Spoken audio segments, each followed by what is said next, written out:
السلام علیکم ورحمۃ اللہ وبرکاتہ۔ الحمدللہ رب العالمین، الصلاة والسلام علی اشرف الانبیاء والمرسلین وعلی آلہ وصحبہ اجمعین، ثم اما بعد، فاعوذ باللہ من الشیطان الرجیم، بسم اللہ الرحمن الرحیم۔ رب اشرح لی صدری ویسر لی امری واحلل عقدۃ من لسانی یفقہوا قولی، اللہم فقہنا فی الدین، اللہم اہدنا وسددنا، اللہم صلی علی محمد وعلی آل محمد کما صلیت علی ابراہیم وعلی آل ابراہیم انک حمید مجید، اللہم بارک علی محمد وعلی آل محمد کما بارکت علی ابراہیم وعلی آل ابراہیم انک حمید مجید۔ آج ہم انشاءاللہ تعالیٰ اپنے دورہ قرآن 2024 میں پڑھیں گے 21ویں پارے کو۔ ہم پڑھ رہے تھے سورۃ العنکبوت۔ عنکبوت کہا گیا مکڑی کے جالے کو۔ عنکبوت مکڑی ہے، اور اللہ تعالیٰ نے ہم نے جو لاسٹ پارہ پڑھا اس کے اینڈ میں مکڑی کی مثال دی تھی کہ جو لوگ دنیا کی زندگی کو سب کچھ سمجھ لیتے ہیں، دنیا کا گھر، دنیا کی زندگی اور دنیا کی زینتیں، رونقیں، تو ان کی مثال ایسے ہے جیسے انہوں نے ایک مکڑی جیسے جالا بناتی ہے جو کسی بھی طوفان کی زد میں آ کے ختم ہو جاتا ہے۔ آج جو ہم پارہ پڑھنے والے ہیں تو ہم پیچھے 20 پارے الحمدللہ مکمل کر آئے۔ ذرا اپنے آپ کو ان 20 پاروں کے ساتھ ریلیٹ کریے، جیسے میں نے لاسٹ لیکچر میں بھی کہا تھا کہ جیسے جیسے وقت گزرتا ہے، جیسے جیسے انسان کی زندگی گزرتی ہے، انسان میں میچورٹی آنا شروع ہو جاتی ہے۔ بعض دفعہ ایسا ہوتا ہے کہ جو نارملی بچے جو بات کرتے ہیں، بڑے کہتے ہیں کہ نہیں تمہیں نہیں پتہ، ہم نے یہ بال دھوپ میں سفید نہیں کیے، ہمیں وقت لگا چیزوں کو سمجھنے میں۔ آج ہم اپنے قرآن پاک کے 10 پاروں کے آخری سیٹ کی طرف قدم بڑھانے لگے ہیں۔ ایک وقت وہ تھا کہ ہمیں اللہ سبحانہ و تعالیٰ نے بیسک توحید سکھائی، اللہ تعالیٰ نے شرک سے ہمیں نکالا، اللہ سبحانہ و تعالیٰ نے ہمیں ایمان کی اقدار بتائیں کہ کن کن چیزوں پر عمل کر کے ہمیں اللہ کا قرب حاصل ہوگا۔ شروع کے پاروں میں اللہ تعالیٰ نے ہمیں بتایا وَإِذَا سَأَلَكَ عِبَادِي أَنِّي فَإِنِّي قَرِيب، جب آپ سے میرے بندے میرے بارے میں پوچھیں تو آپ کہ میں قریب ہوں، اجیب دعوت الداعی اذا دعان، میں سننے والے پکارنے والے کی ہر پکار کو سنتا ہوں۔ اس کے بعد اللہ سبحانہ و تعالیٰ نے ہمیں احکامات دیے، جیسے جیسے بڑے ہوتے ہیں، جوانی آئی، ہم نے جو جوانی کا وقت گزارنا ہوتا ہے تو جوانی میں جو ہماری ضروریات تھیں ہم نے اس میں دیکھا، پردے کے احکامات ہمیں بتائے گئے، ہمیں بتایا گیا کہ جوانی لو کاموں میں ضائع نہیں کرنی، جوان ہو گئے ہو، اب تمہاری عمر ایسی ہے کہ اب تمہیں یہ سیکھنا ہے کہ تم نے بے حیائی اور برائی سے کیسے بچنا ہے، اور تم نے کن کن چیزوں کا خیال رکھنا ہے، کسی کے گھر جانے کے کیا آداب، کسی کو گھر بلانے کے کیا آداب، دعوتوں کے کیا آداب، ملنے ملانے کے کیا آداب، اللہ سبحانہ و تعالیٰ نے حج عمرے کے آداب بتائے۔ ہر وہ چیز جو ہمارے لیے ضروری تھی اللہ سبحانہ و تعالیٰ نے ہمیں وہ سینٹر کے 10 پاروں میں بتائی۔ جوان ہو، قلم سے جہاد کرو، زبان سے جہاد کرو، تلوار سے جہاد کرو، کیسے کرو گے، کس عمل کی کتنی فضیلت ہے، ہر چیز بتا دی گئی۔ اب یہ جو آخری 10 پارے ہیں نا، اس میں اللہ سبحانہ و تعالیٰ ہماری جو کردار سازی 20 پاروں میں کی گئی ان کو اچھا سا پالش کریں گے۔ آپ یہ سمجھیے کہ جیسے زندگی کا نچوڑ یا حکیم جب سارے فارمولے ختم ہوتے ہیں نا، وہ تجربے کر کر کے جو نچوڑ ہوتا ہے وہ کسی کو نہیں بتاتا، وہ کہتا ہے یہ میری حکمت ہے کہ مجھے یہ باتیں پتہ لگیں۔ اب سے جو ہمارا سفر شروع ہو رہا ہے اگلے 10 پاروں کا، اس میں ہم دیکھیں گے کہ ہماری زندگی کا نچوڑ کیا ہے، ہمیں کیا کرنا ہے، کیا ہمیں حاصل کرنا ہے اور کس مقصد کے لیے کرنا ہے۔ جیسے ہوتا ہے نا کہ چھوٹے بچے کو قصے سنائے جاتے ہیں، اللہ سبحانہ و تعالیٰ نے پہلے ہمیں بھی قصے کہانیاں سنائیں تاکہ ہمیں سمجھ آ جائے، پھر اللہ سبحانہ و تعالیٰ نے ہر جوانی میں ہونے والے کام کو بتا دیا۔ درمیان کے 10 پاروں میں پردے کے احکامات ہم نے پڑھے، فحاشی سے بچنا ہم نے پڑھا، اللہ نے کہا وَلَا تَقْرَبُوا الزِّنَا، زنا کے پاس بھی نہ جانا، ماں باپ کی خدمت کرنا، نکاح طلاق کے طریقے سمجھا دیے، سورہ نور میں حلال حرام کا فرق سمجھا دیا۔ اب جو آخری 10 پاروں کا سیٹ ہے نا، اب اللہ تعالیٰ کہہ رہے ہیں چلو اب سمجھو تم پہ بڑھاپا آ گیا، سنجیدگی آ گئی، اب میچیور ہو جاؤ، اب تمہارے عمل کرنے کا وقت آ گیا ہے، اس وقت کی قدر کرو اور خود کو اللہ کے راستے میں وقف کر دو۔ اب دیکھو ذرا کہ اگر تم اللہ کے راستے میں اپنا آپ دو گے، پھر دیکھو ذرا تمہاری قسمت کیسے چمکتی ہے، اور دیکھو ذرا تمہارے ساتھ ہوتا کیا ہے۔ شروع کرتے ہیں پارے کو، ساتھ ساتھ انشاءاللہ جہاں ضرورت ہوگی بات کرتے جائیں گے۔ بسم اللہ الرحمن الرحیم۔ اتل ما اوحی الیک من الکتاب واقم الصلاۃ، جو کتاب آپ کی طرف وحی کی گئی اسے پڑھیے۔ ان الصلاۃ تنہی عن الفحشاء والمنکر، اور نماز قائم کیجیے، یقیناً نماز بے حیائی اور برائی سے روکتی ہے۔ وَلَذِكْرُ اللَّهِ أَكْبَرُ، بے شک اللہ تعالیٰ کا ذکر بہت بڑی چیز ہے۔ وَاللَّهُ يَعْلَمُ مَا تَصْنَعُونَ، اور اللہ تعالیٰ خوب جانتا ہے وہ جو کچھ تم کر رہے ہو۔ اس ایک آیت کو اگر ہم لے کے چلیں، شاید 2 گھنٹے گزر جائیں اور یہ ایک آیت اور اس کا ٹاپک مکمل نہ ہو۔ اللہ تعالیٰ نے سب سے پہلا جو ہمیں پیغام دیا وہ یہ، اُتْلُ مَا أُوحِیَ إِلَیک، اس کتاب کو پڑھیں جو آپ کی طرف وحی کی گئی، جو آپ کی طرف بھیجی گئی یہ کتاب، اسے پڑھیے۔ اس کا مطلب یہ کہ ہم نے اس کو پڑھنا ہے۔ اس کو پڑھنا اب کیسے ہے؟ سوال یہ ہے، اب ہم قرآن کیسے پڑھتے ہیں؟ ہم کیا کرتے ہیں؟ ہم موقع موقع کا قرآن پڑھتے ہیں۔ اچھا بتائیں کون سی صورت پڑھوں تاکہ میرا بیٹا پیارا گورا چٹا پیدا ہو؟ اچھا مجھے بتائیں ڈیلیوری کے قریب کون سی صورت پڑھی جائے گی؟ اچھا بیٹی کا رشتہ کرنا ہے کون سی صورت پڑھیں؟ ہم ان کاموں کے لیے قرآن کو لے کے چلتے ہیں۔ اللہ سبحانہ و تعالیٰ نے کہا اتلو ما اوحی الیک من الکتاب، کتاب میں جو جو ہم نے بھیجا اس کو پڑھیے، یعنی کہ ہمیں قرآن پاک کی تلاوت تو کرنی ہے لیکن اس کے لیے بہت وسیع مقاصد ہمیں دے دیے گئے۔ اگر ہم تلاوت کو اجر و ثواب کے لیے کریں گے، اللہ سبحانہ و تعالیٰ ہمیں اجر دیں گے، ثواب دیں گے، ہمارے لیے ایک ایک حرف پر 10 نیکیاں لکھی جائیں گی۔ اسی طرح اگر ہم درس و تدریس کے لیے پڑھیں گے تو یہ بھی اس میں اتل ما اوحی الیک میں آئے گا۔ اس کے بعد اگر ہم اس کے معنی پہ غور کریں، مطلب کو سمجھیں، تدبر کریں، اس پہ تفکر کریں، اس پہ واضح و نصیحت حاصل کریں، یا پھر اس کی سادی تلاوت کریں، تو یہ سارے کے سارے اسی مفہوم کے اندر آ جائیں گے کہ ہم نے قرآن کو پڑھنا ہے اور سمجھ کے بھی پڑھنا ہے۔ زیادہ ضروری یہ ہے کہ ہم اس کو سمجھ کر ہی پڑھیں۔ اگلا پیغام جو ہمیں دیا گیا وہ یہ کہ بے شک نماز کو ہم نے قائم کرنا ہے، کیونکہ نماز بے حیائی اور برائی سے روکتی ہے۔ ایمان والوں کو کئی دفعہ ہم نے سورۃ البقرہ میں پڑھا تھا، اللہ تعالیٰ نے کہا تھا وَاسْتَعِینُوا بِالصَّبْرِ وَالصَّلَاةِ، صبر اور نماز کے ذریعے مدد حاصل کرو۔ جب انسان نماز پڑھتا ہے تو نماز میں انسان کا ڈائریکٹ تعلق بنتا ہے اللہ سبحانہ و تعالیٰ کے ساتھ۔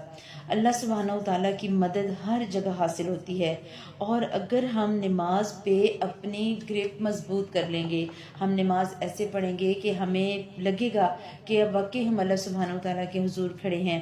اس کے بعد یہ صرف فرض نماز کی بات نہیں ہے، ہمیں فرض نماز کے ساتھ ساتھ نوافل کا بھی اہتمام کرنا ہوگا۔ خصوصاً نماز تہجد کے بارے میں بہت زیادہ تاکید کی گئی۔ اللہ کے نبی صلی اللہ علیہ وسلم کی بہت مشہور حدیث ہے کہ جو اللہ کے نبی صلی اللہ علیہ وسلم تہجد کا اہتمام فرماتے، آپ صلی اللہ علیہ وسلم نے فرمایا تھا کہ اللہ تعالیٰ رات کے تیسرے پہر میں آسمان دنیا پر تشریف لاتے ہیں اور آواز لگا کر پوچھتے ہیں، ہے کوئی جو میرے سے مانگے اور میں عطا کروں؟ تو جو شخص اس وقت میں اٹھ کر دعا کرتا ہے تو اللہ سبحانہ و تعالیٰ اسے ہر وہ چیز عطا کرتے ہیں جو وہ مانگتا ہے۔ اس کے بعد جو حکم آیا کہ نماز بے شک بے حیائی اور برائی سے روکتی ہے، یہاں پہلے ایک سوال لکھیں کہ میری نمازیں کیسی ہیں۔ ہم جب نمازیں پڑھتے ہیں تو ہمیں نماز میں اتنے خیالات آتے ہیں کہ ہم اپنی رکعتیں بھول جاتے ہیں، ہم بھول جاتے ہیں کہ ہم نے پڑھا کیا۔ بعض لوگ تو یہ بھی کہتے ہیں کہ اچھا کوئی چیز نہیں مل رہی، بھول گئی ہے، چلو نماز پڑھو، نماز میں ساری چیزیں یاد آ جائیں گی۔ تو ہماری نمازیں کیسی ہیں؟ یہاں پر ایک جو انالیسس جو میں چاہوں گی کہ ہم کریں، اور وہ یہ کہ آپ 100 لوگوں کو اگر جمع کرتے ہیں، 80% لوگ تو میرے خیال میں ایسے ہوں گے جو نماز پڑھتے ہی کوئی نہیں، اور 20% لوگ ایسے ہوں گے جو نماز پڑھتے ہیں، ریگولر پڑھتے ہیں، یا 70 کر لیں ریشو تھوڑا آگے پیچھے، اب تو رمضان ہے، اب چلیں ہم 50% کر لیتے ہیں یا 30% کر لیتے ہیں کہ 70% لوگ پڑھتے ہیں اور 30% نہیں پڑھتے۔ اچھا جو 100 میں سے 70 لوگ نماز پڑھتے ہیں، ان میں سے آگے جو کوانٹٹی ہے وہ یہ ہے کہ اس میں سے 80% لوگ پھر ایسے ہوں گے جنہیں نماز کا ترجمہ ہی کوئی نہیں آتا، اور جن کو کوئی پتہ ہی نہیں کہ ہم نماز میں پڑھ کیا رہے ہیں۔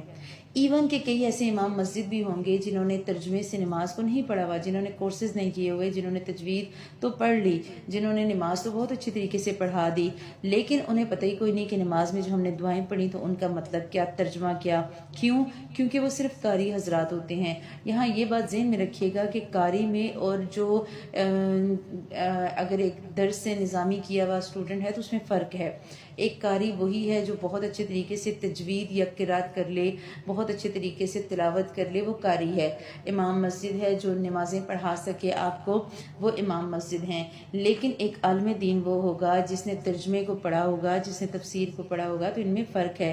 کوئی یہ نہ سمجھے کہ میں ایسے کسی بندے کو کہہ رہی ہوں، میں جسٹ سمپل قاری حضرات کی بات کر رہی ہوں کہ جو صرف نمازیں حفظ کرتے ہیں اور پھر نمازیں پڑھانے پر معمور ہو جاتے ہیں، جسٹ ان کی بات کر رہی ہوں۔ اس کے بعد جب ہم نماز پڑھتے ہیں، ایک تو ہمیں نماز کا ترجمہ کوئی نہیں آتا، دوسرا ہم نے اتنی سپیڈ میں رٹی رٹائی نماز پڑھنی ہوتی ہے، ہم اتنی سپیڈ لگاتے ہیں کہ ہم قل هو اللہ احد جب پڑھتے ہیں تو ایسے لگتا ہے کہ پتہ نہیں کیا پڑھ رہے ہیں۔ اگر ہم ایک ایک حرف کو اس کا حق دے کر نماز نہیں پڑھیں گے تو نماز جو ہے وہ ہمیں سمجھ بھی نہیں آئے گی۔ نماز کا مقصد ہے کہ ہم اپنے ایمان کو تر و تازہ کریں۔ روح پاک ہوتی ہے نماز پڑھنے سے، لیکن روح تبھی پاک ہوگی نا کہ جب ہم اس کو تسلی سے پڑھیں گے۔ امیجن کریں آپ کہ آپ کا جسم گندا ہے اور آپ کے جسم پر گندگی ہے یا پسینہ یا بدبو ہے، اور آپ واش روم جاتی ہیں غسل کرنے کے لیے، اور آپ جسٹ سر سے پانی بہائیں اور آدھا جسم گیلا اور آدھا خشک اور آپ باہر نکل آئیں تو آپ کو اس غسل کا فائدہ نہیں ہوگا جب تک کہ آپ پراپر اپنے جسم کو گیلا نہ کریں، اچھے طریقے سے 2-3 دفعہ جسم پر پانی نہ بہائیں، شیمپو صابن نہ لگائیں، کبھی بھی جسم سے بدبو نہیں ختم ہوگی اور کبھی بھی جسم کے ساتھ سے خوشبو نہیں آئے گی۔ تو ہر چیز کا ایک پروسیجر ہے۔ جب نماز ہماری روح کو صاف کرتی ہے تو روح کو پاک کرنے کے لیے نماز کو تسلی سے پڑھنا ہوگا، اچھے طریقے سے ایک ایک حرف کی ادائیگی بہترین کرنی ہوگی، ایک ایک لفظ کو حرف کو سمجھ کر پڑھنا ہوگا۔ اللہ کے نبی صلی اللہ علیہ وسلم کو جب بھی کوئی مشکل پیش آتی ہے آپ فوراً نماز کی طرف رجوع کرتے، تو ہمیں بھی اپنے نمازوں میں اپنی سجدوں میں کثرت کرنی ہوگی۔ اللہ کے نبی صلی اللہ علیہ وسلم نے فرمایا تھا کہ سجدوں کی کثرت کے ذریعے میری مدد کرو، کیونکہ آپ صلی اللہ علیہ وسلم کو سجدوں کی کثرت کی وجہ سے اللہ سبحانہ وتعالیٰ کے سامنے اس بات پر فخر محسوس ہوگا کہ میری امت کثرت سے سجدے کیا کرتی تھی۔ اور اگلا جو آیا پورشن والا ذکر اللہ اکبر، اللہ کا ذکر بہت بڑی چیز ہے۔ اللہ کے ذکر میں قرآن شامل ہے، اللہ کے ذکر میں وہ تمام اذکار اور دعائیں شامل ہیں جو ہمیں اللہ کے نبی صلی اللہ علیہ وسلم نے تعلیم فرمائی۔ اللہ سبحانہ وتعالیٰ نے ہمیں بتایا کہ نماز بے حیائی اور برائی دونوں کو روکنے کا ذریعہ ہے۔ جیسے ہوتا ہے نا کہ ہمیں کوئی بیماری لگ جاتی ہے تو ہم ایک اسپیشل دوائی کھاتے ہیں اور وہ دوائی ہماری بیماریوں کو روکنے والی ہوتی ہے، اسی طرح نماز کا بھی یہی معاملہ ہے۔ جب ہم نماز پڑھتے ہیں تو بے حیائی اور برائی سے ہم دور چلے جاتے ہیں، لیکن جیسے دوائی لینے کے ساتھ ساتھ انسان کو پرہیز کیا جاتا ہے نا، بتایا جاتا ہے، ڈاکٹر آپ کو بتاتا ہے آپ نے یہ دوائی کھانی ہے اور یہ پرہیز بھی کرنا ہے، اسی طرح جب ہم نماز پڑھتے ہیں تو نماز پڑھتے ہوئے بھی ہمیں نماز کے ساتھ اس کی صحت کا بھی خیال رکھنا ہوتا ہے، ہمیں وہ تمام چیزوں کا بھی ذہن میں رکھنا ہوتا ہے جس سے اس کا اثر زائل نہ ہو۔ جیسے بیماری کو ختم کرنے کے لیے دوائی کے اثر کو زائل کرنے والی کوئی بھی چیز استعمال نہیں کی جاتی، اسی طرح نماز پڑھتے ہوئے بھی ہمیں وہ روحانی تاثیر چاہیے جس سے ہم بے حیائی اور برائی سے روک سکیں، جو اخلاص کے ساتھ ہو، طہارت قلب بھی حاصل ہو، نماز میں ہمیں پتہ ہو کہ ہم اللہ سبحانہ وتعالیٰ سے مناجات کر رہے ہیں، ہمیں مقرر وقت پر نماز پڑھنی ہے، ہمیں رکوع سجود قرات ان میں وقت لگانا ہے، ٹھہر ٹھہر کر آرام سے اطمینان سے خشوع خضوع کے ساتھ نماز پڑھنی ہے۔ جب ہم ان ساری چیزوں کا اہتمام کریں گے پھر ہماری نماز ہمیں برائیوں اور بے حیائیوں سے ضرور روکنے والی بنے گی۔ اس کے بعد اللہ سبحانہ وتعالیٰ نے ہمیں بتایا کہ اہل کتاب کے ساتھ بحث و مباحثہ نہ کرو، بجائے اس کے کہ عمدہ طریقہ اختیار کرو، یعنی کہ اگر بحث کرنی ہے تو علمی بحث مباحثہ کرو، لڑائی جھگڑے والا کام نہیں کرنا، مگر ان کے ساتھ جو ان میں ظالم ہیں، اور صاف اعلان کر دو کہ ہمارا تو اس کتاب پر بھی ایمان ہے جو ہم پر اتاری گئی اور اس پر بھی جو تم پر اتاری گئی، ہمارا تمہارا معبود ایک ہی ہے، ہم سب اسی کے حکم بردار ہیں، اور ہم نے اس طرح آپ کی طرف اپنی کتاب نازل فرمائی فرمائی، بس جنہیں ہم نے کتاب دی وہ اس پر ایمان لاتے ہیں، اور ان مشرکین میں سے بعض اس پر ایمان رکھتے ہیں اور ہماری آیات کا انکار تو صرف کافر ہی کرتے ہیں۔ اللہ سبحانہ و تعالیٰ نے بتا دیا ہمارا ایمان ہونا چاہیے ہر اس کتاب پر جو اللہ سبحانہ و تعالیٰ نے نازل فرمائی۔ ہاں، ہم شریعت محمدی پہ چلنے کے پابند ہیں، لیکن ہمارا ایمان ہے تورات، زبور، انجیل، قرآنی صحیفے، معجزات، اللہ سبحانہ و تعالیٰ نے یہ سب کچھ نازل کیا۔ اس سے پہلے تو آپ کبھی کوئی کتاب نہ پڑھتے تھے اور نہ ہی کسی کتاب کو اپنے ہاتھ سے لکھتے تھے کہ یہ باطل پرست لوگ شک و شبہ میں پڑ جائیں، بلکہ یہ قرآن تو روشن آیات ہیں جو اہل علم کے سینوں میں محفوظ ہیں۔ ہماری آیتوں کا انکار تو ظالموں کے علاوہ کوئی نہیں کرتا۔ رک جائیے، اللہ سبحانہ و تعالیٰ نے ہمیں ایک چھوٹا سا پیغام دیا۔ اللہ کے نبی صلی اللہ علیہ وسلم امی تھے، آپ پہلے قرآن نہیں پڑھتے تھے۔ آپ پر قرآن آنا اس بات کی دلیل ہے کہ آپ صلی اللہ علیہ وسلم اللہ تعالیٰ کی طرف سے مبعوث ہوئے۔ دوسری جو بات اہم ہے، آیت نمبر 49 ہائی لائٹ کر لیں کہ یہ قرآن کی وہ روشن آیتیں ہیں جو اہل علم کے سینوں میں محفوظ ہیں۔ لکھیں اپنے لیے سوال، میرے سینے میں قرآن کی کتنی آیات محفوظ ہیں؟ کیا میں صرف سورہ اخلاص اور سورہ فاتحہ اور 4 کلی پڑھتی ہوں؟ سوال ہے نا، اپنے آپ سے پوچھیں۔ اللہ تو کہہ رہا ہے اہل علم لوگ، ان کے تو سینوں میں قرآن محفوظ ہے۔ میرے سینے میں کتنا قرآن ہے؟ کتنی آیات مجھے زبانی آتی ہیں؟ کتنا قرآن مجھے حفظ ہے؟ اگر ہم کوشش کریں اور ہم چھوٹی چھوٹی صورتیں بھی حفظ کر لیں تو بھی کافی ہے۔ انہوں نے کہا اس پر کچھ نشانیاں یا معجزات اس کے رب کی طرف سے کیوں نہ اتارے گئے؟ آپ کہ یہ نشانیاں تو سب اللہ ہی کے پاس ہیں، میں تو صرف کھلم کھلا آگاہ کرنے والا ہوں۔ کیا انہیں یہ کافی نہیں کہ ہم نے آپ پر کتاب نازل فرما دی جو ان پر پڑھی جا رہی ہے؟ اس میں رحمت بھی ہے اور نصیحت بھی ان لوگوں کے لیے جو ایمان والے ہیں۔ قرآن کا مزاج ہے سننے والا۔ قرآن کو آپ جتنا سنیں گے آپ کو اتنی ہی ہدایت حاصل ہوگی۔ ہم قرآن کو جتنا سنیں گے اتنا ہی ہمیں اس کے احکامات کی سمجھ آئے گی۔ سننا ضروری ہے۔ ہمارا مسئلہ یہ ہے کہ ہم کہتے ہیں ہاں ہم نے پڑھ لیا ہے، سننے کی ضرورت نہیں، ہم گھر میں بھی پڑھتے ہوتے ہیں۔ آپ کسی کو انوائٹ کریں نا، آئے نا ذرا درس پہ، آئے ذرا ہم بیان سننے چلے جاتے ہیں، ہم جا رہے ہیں آپ بھی ذرا ساتھ آ جائیں، فوراً آپ کو جواب ملے گا نہیں میں صبح قرآن پڑھتی ہوتی ہوں، میں روز اپنا پڑھ لیتی ہوتی ہوں، میں روز اپنا پڑھ لیتی ہوتی ہوں، یا میں نے پڑھ لیا ہے مجھے ضرورت نہیں، آپ اس طرح کریں آپ چلی جائیں۔ اصل میں آپ کو صحیح پڑھنا نہیں آتا نا، آپ اس لیے جاتی ہوں، مجھے تو بہت اچھا آتا ہے، میں تو گھر میں ہی پڑھ لیتی ہوتی ہوں۔ تو یہ جو ہمارا مزاج ہے یہ ہمیں قرآن کی بہت سی چیزیں سمجھنے میں رکاوٹ بنتا ہے۔ قرآن کو سننے کی بھی کوشش کرنی ہے، کیونکہ یہ نصیحت ہم تبھی پکڑیں گے جب ہم قرآن کو سنیں گے۔ کہہ دیجئے کہ مجھ میں اور تم میں اللہ صرف گواہ کافی ہے، وہ آسمان اور زمین کی ہر چیز کا عالم ہے۔ جو لوگ باطل کے ماننے والے ہیں اور اللہ کے ساتھ کفر کرنے والے ہیں وہ تو زبردست نقصان اور گھاٹے میں ہیں۔ یہ لوگ آپ سے عذاب کی جلدی کر رہے ہیں، اگر میری طرف سے مقرر کیا ہوا وقت نہ ہوتا تو ابھی تک ان کے پاس عذاب آ چکا ہوتا۔ یہ یقینی بات ہے کہ اچانک ان کی بے خبری میں ان کے پاس عذاب آ پہنچے گا۔ اللہ کے نبی صلی اللہ علیہ وسلم موجود تھے، آپ صلی اللہ علیہ وسلم کی موجودگی میں اللہ تعالیٰ انہیں عذاب نہیں دے سکتے تھے۔ دوسرا، اللہ تعالیٰ ہر قوم کو مہلت دیتے ہیں کہ اس کی جب تک مہلت ختم نہ ہو تب تک اللہ تعالیٰ عذاب نہیں دیتے۔ ہاں، جو مرے گا اس کے لیے اللہ سبحانہ و تعالیٰ نے کہا بے خبری میں ان پر عذاب آئے گا، انہیں پتہ بھی نہیں چلے گا، اور یہ عذاب کی جلدی مچا رہے ہیں۔ اور تسلی رکھیں جہنم کافروں کو گھیر لینے والی ہے۔ وَإِنَّ جَهَنَّمَ لَمُحِيطَةٌ بِالْكَافِرِينَ، جہنم گھیرنے والی ہے کافروں کو۔ اب یہاں کفر جو ہے، کفر کے لیے کیا ضروری ہے کہ کیا کافر وہی کافر ہوتا ہے کہ جو اللہ سبحانہ و تعالیٰ کو نہ مانے؟ نہیں، کفر دو طرح کا ہے، ایک کفر ہے زبانی اور دل سے، ٹھیک ہے، ایک ہے قولی کفر اور ایک ہے عملی کفر۔ آپ زبان سے تو کہتے ہیں لا الہ الا اللہ، ہم زبان سے تو اللہ تعالیٰ کو مانتے ہیں لیکن ہم اس پر عمل نہیں کرتے، تو ہر طرح کا کافر اللہ سبحانہ و تعالیٰ نے اس کے لیے سزا مقرر کی۔